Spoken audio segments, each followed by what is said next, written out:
Hey, Jacob here with Cutthroat Anglers. Today,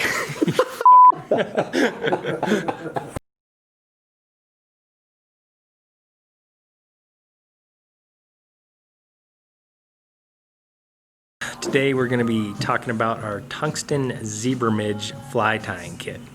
All right, so what's included? We have 75 hooks, sizes 18, 20, and 22.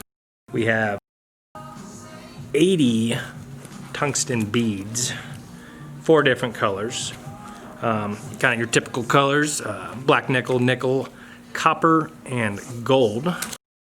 We have 4 different colors of nice Vivus 12-0 thread, perfect for tying small midges like the zebra midge. And we have your 4 kind of standard colors of size small ultra wire. Colors there: black, gold, copper, silver. So eventually what you're going to do with this kit, you'll be able to tie 75 tungsten bead zebra midges at about $2.70 a pop in a retail store. You're going to get a lot of money's worth of zebra midges out of this kit. And then you'll have tons of material left over. You're going to have a bunch of thread, a bunch of wire, a couple beads left over, but basically you just restock on hooks and beads and you're tying a whole bunch more zebra midges. So great way to knock out a bunch of small flies that cost a bit of money and are easy to lose. So let's get to tying. For this zebra midge, I selected a size 18 TMCO 2488 hook, pairing that up with a 5/64 inch black nickel tungsten bead. It's going to be the slightly larger size that we give you in the tying kit here. First order of business here, tying in your thread. I normally just go ahead and tie her in right behind the bead there. I'm not going to cover individual techniques in this tutorial. So if you need to learn how to tie in thread or other various techniques, have to do a little homework. After you get your thread tied in, what we're going to do, you want to lay down a thin thread base across the shank of this hook, all the way down into the start of the bend of the hook.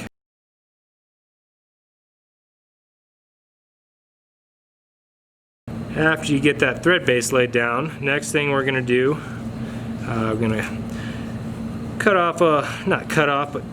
twist off a piece of some ultra wire. You don't want to use your scissors on this stuff. With this smaller diameter here, you can normally snap it right off. No scissors required. I normally cut a pretty long piece because you're going to be tying a few midges at once, so snap it off long and use the same piece of wire for several midges. Tying in the wire, next piece. My advice here is to do the same thing the same way every time you tie a fly. When you're tying your wire in, you can figure out where it's easiest for you to tie it in, but do it the same way every time. I tie my wire in on the far side of the hook from my point of view. You know, some people might want to tie it in right on top of the hook or on the close side of the hook to me, but like I said, it's personal preference. Just develop a routine. Do it the same way every time. So I got my wire tied in. I got a thread base laid down, locking in that wire. The next step is to build up a smooth taper to this fly. We're pretty much at the thickness we want back here at this at the tail end of the fly. We want to build that taper thicker towards the head to kind of match the thickness of this bead. Basically just laying down wraps the thread until you build that shape you want.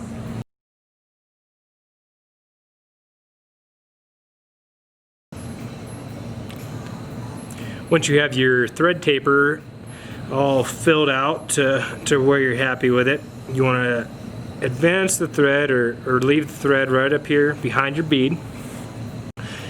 And our next step is going to be to wrap our wire forward.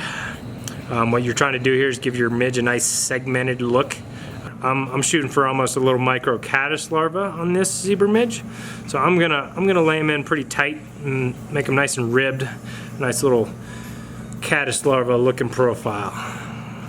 And then what I'm doing right now, tying off the wire. Once you wrap it all the way forward to your thread, you're going to want to basically hold that wire Do a couple wraps of thread on either side of the wire, if that makes sense, both in front of and behind it.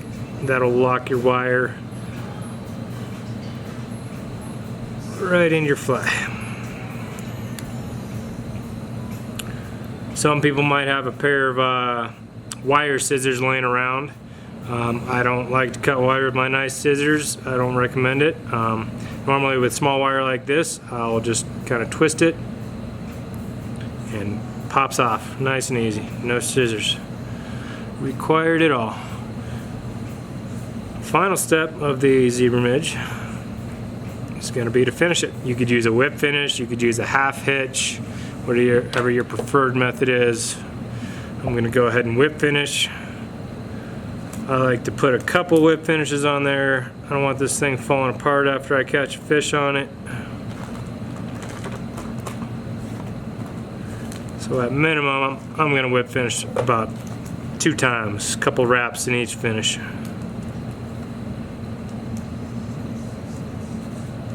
And finally, come in with a little bit of glue